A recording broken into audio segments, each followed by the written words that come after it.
So the next point is prime and composite number. So the definition of prime numbers.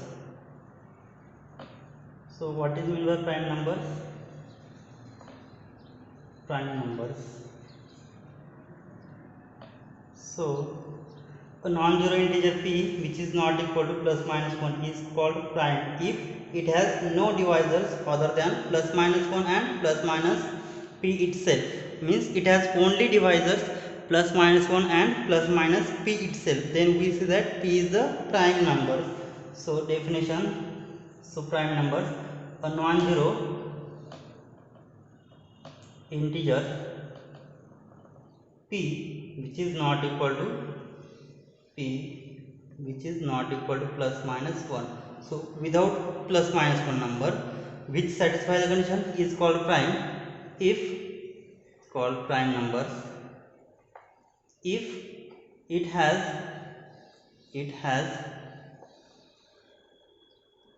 no divisors other than plus minus 1 and plus minus p. Means p is prime number, then it has only divisors plus minus 1 and plus minus p. For example, suppose 3 5 has only divisors plus minus 1 and plus minus 3, right? So 3 has only divisors plus minus 1 plus minus 3, and 5 has only divisors plus minus 1 and plus minus 5. So there is no divisors other than 1 and plus minus, means the number plus minus 1 and itself only divisor, then which is prime numbers. So next we will see composite numbers. So what are the prime numbers? For instance, plus minus 2, plus minus 3, plus minus 5, plus minus 7, and so on are prime numbers. Prime numbers, right? So let's see. Note, prime integer is an integer which has no proper divisor. Prime integer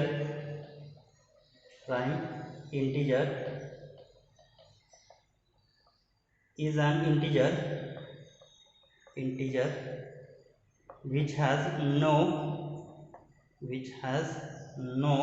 proper divisor, right? Second, only positive primes are studied, or usually we will study only positive primes.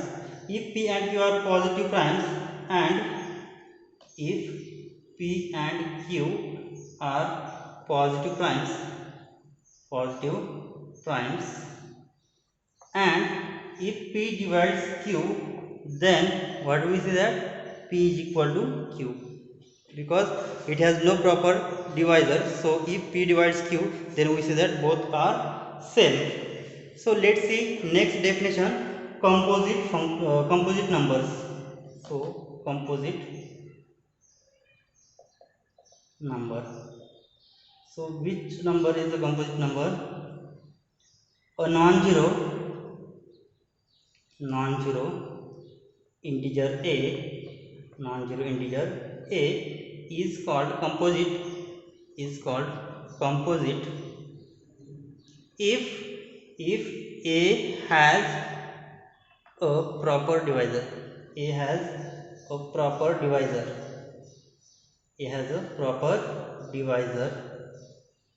Proper divisor means what? Except divisor plus minus 1 and plus minus p, then the remaining divisors are called proper divisor, right? So that is a is called composite if we write a is the product of two integers, that is a is called composite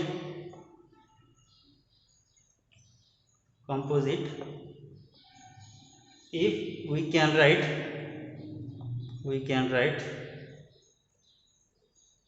a is equal to b into c, product of two numbers where value of p is greater than 1. So I will write 1 is less than absolute value of B, and which is less than value of strictly less than A, absolute value of A. And also this value of C, also value of C is also greater than 1, so 1 less than mod C, and which is also less than mod A. For example, suppose I will take example 6. So 6 is the composite numbers, right? So this can be written as 2 into 3. So 2 is greater than 1, right? So or I will write it as plus minus, sorry, here 6 can be written as minus 2 into minus 3 or 2 into 3, right? So these two, if I take mod, then value of modulus is again positive value, right? So here I will consider 2 and 3. So here is 2 into 3. So using this value, so here this condition 1 is less than, so value of B is what? Here this is B and this is C. So 1 less than 2 less than what? 6 value of A, right? Again this condition 1 less than, this is value 3 and which is less than 6. So this condition satisfied, means 6 is called a composite number, right? So this is the condition for composite number. A is called composite number if it can be written as the product of two numbers, where condition on B is 1 less than mod B less than mod A, and condition on C is 1 less than mod C less than mod A. Then A is the composite numbers. That is B is proper divisor of A. That is, we say B is proper divisor of A. Proper divisor of A.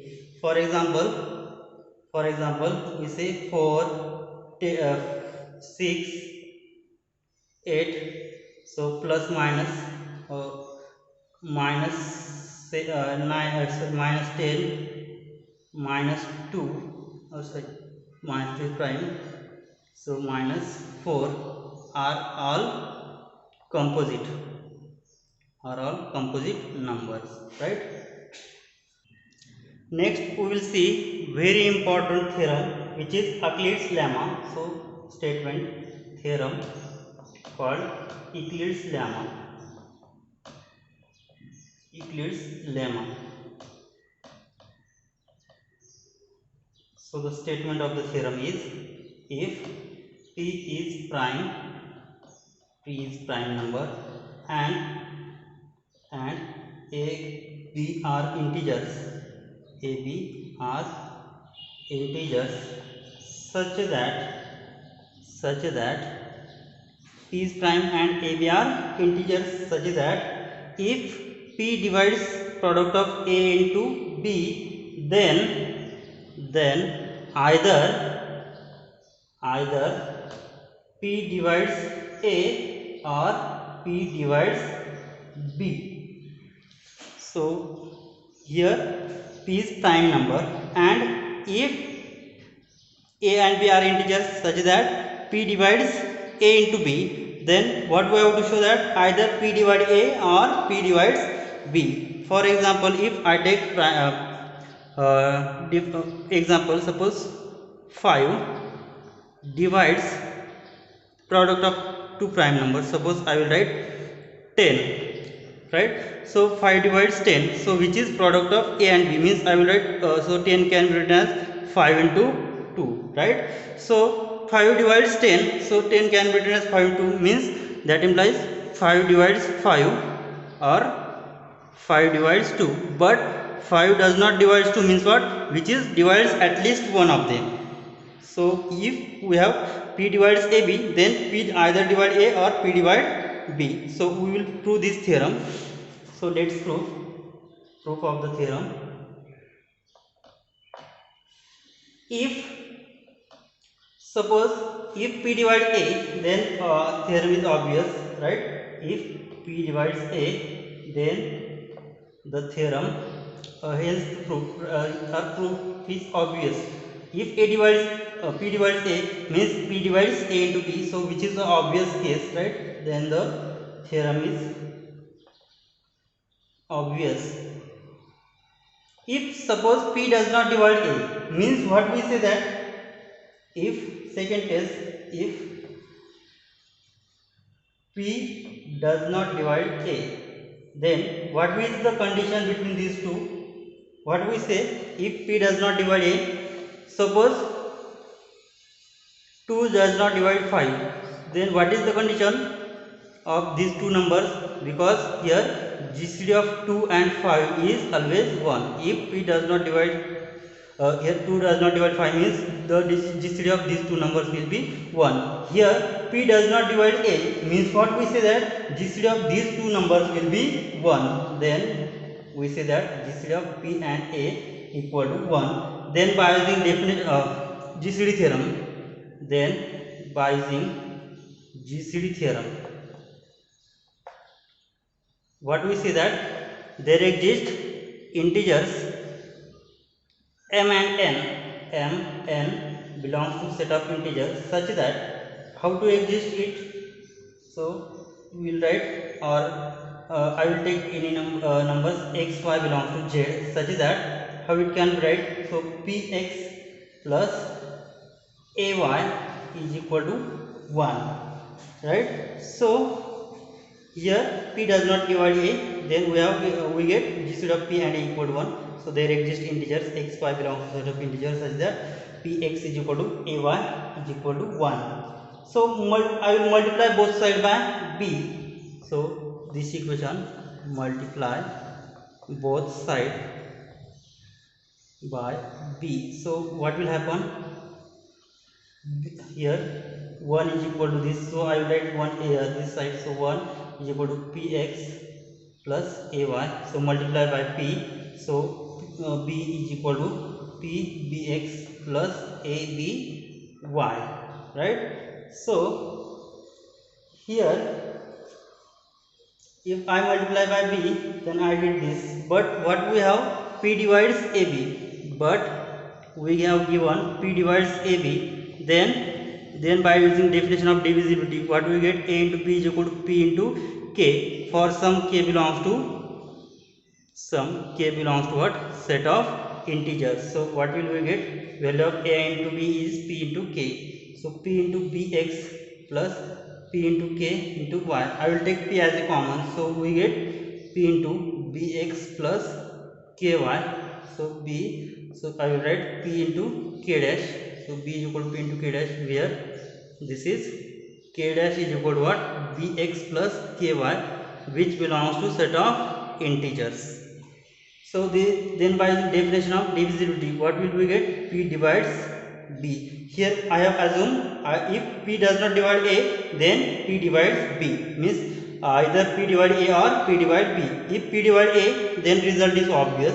If P does not divide A, then I get finally P divides B. Means if P divides A into B, then either P divide A or P divide B. Hence the theorem. Thus if P does not divide A, then what will we get? P divides B. Hence what we say, P divides AB implies what we say, either P divide A or P divide B, not both, right? Hence the proof. Next we will see corollary on Euclid's lemma, or in generalization. Here we have given product of two elements. So we will see if P divides A1, A2 upon An elements, then either P divides A1 or at least one of them. Let's see the corollary. The statement of the corollary is, if P is prime and P divides product A1, A2 up to so on An. If P divides product of n elements, then P divides at least exactly one element Ai, where for at least one I, where 1 less than equal to I less than equal to n. So we have n number of products A1, A2 up to n elements whose product P divides the product, then at least one of Ai, P divides Ai. So we have to prove this theorem by using mathematical induction. So here 1 less than equal to I less than equal to n means we will use second principle of mathematical induction to we prove the result by using mathematical induction.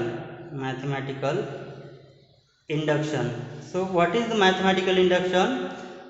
So mathematical induction is P of n is any statement for all n belongs to natural number.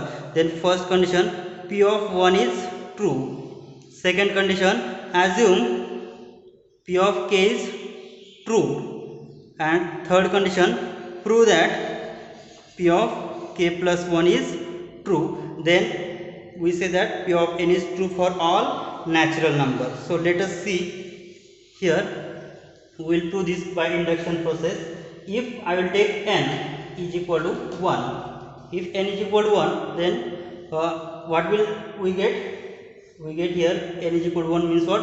P divides a1. So then we have P divides a1. So here n is equal to 1 means what? Product of 1 here n equal to 1 means only one element, so which is a1. So P divides a1, so proof is obvious, right? Then result is obvious.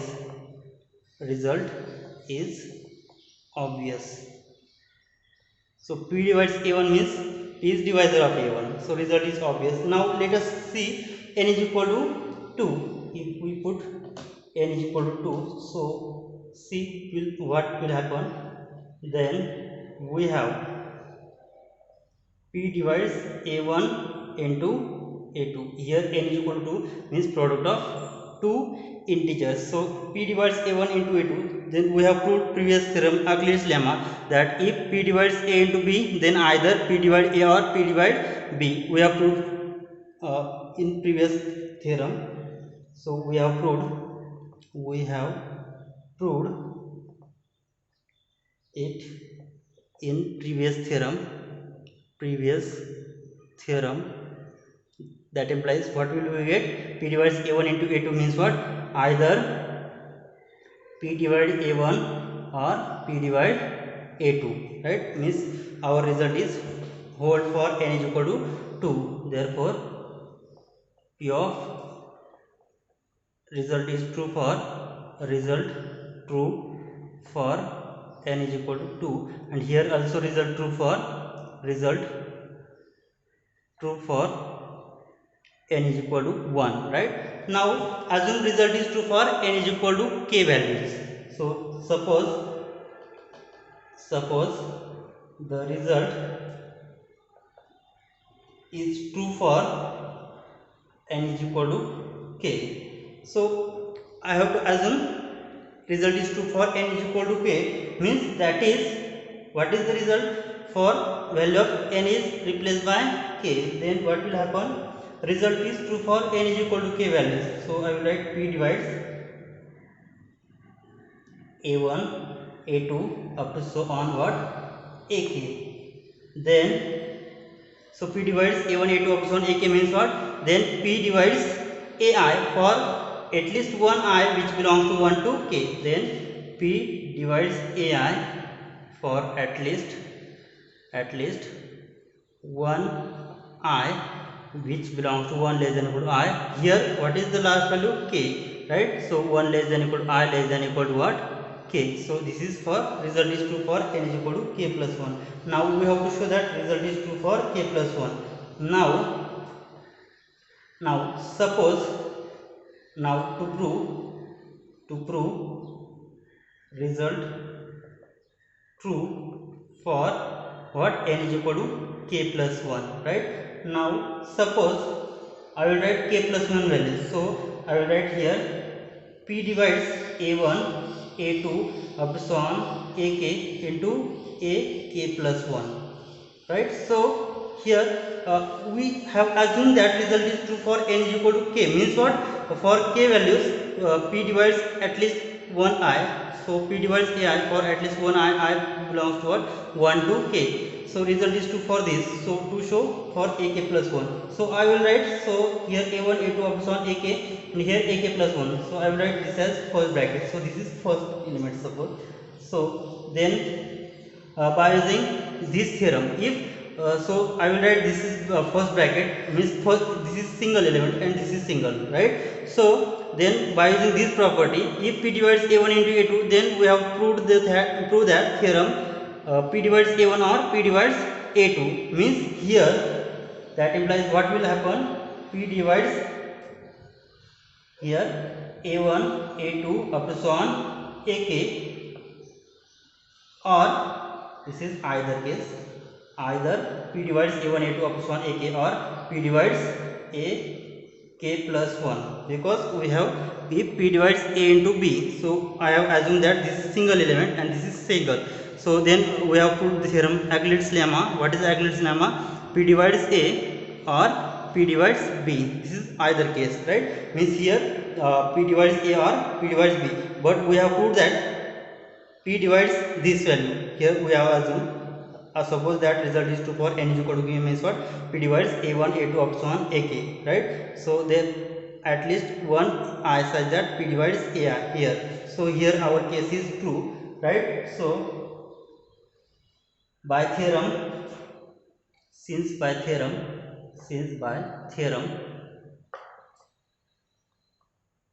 if P divides AK plus 1, then I is equal to what? K plus 1, right? So if P divides A1 A2 up to on AK, then by induction, by mathematical induction,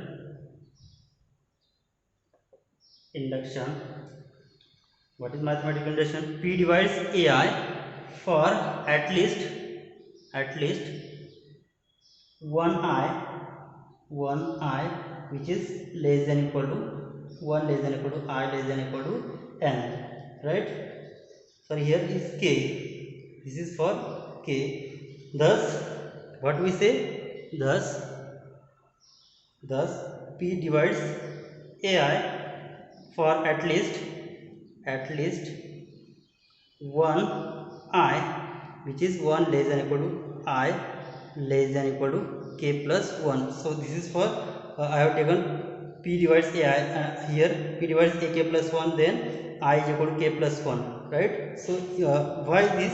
So because either this P divides this or P divides this, means what? I have taken I is equal to k plus 1 value. So P divides I for at least one I belongs to 1 to k plus 1, right? Means this result is true for all values of k, or result is true for k plus 1 values. Hence what we say, hence and the result is true for, and result is true for what values? Result is true for n is equal to k plus 1. Hence by induction result is true for all n greater than or equal to 1. Hence by mathematical induction, what we say, result true for n greater than or equal to 1. Result is true for all n greater than or equal to 1. So n greater than or equal to result true means what? Our theorem is proved. Hence the proof of the theorem. In next lecture we will see unique factorization theorem.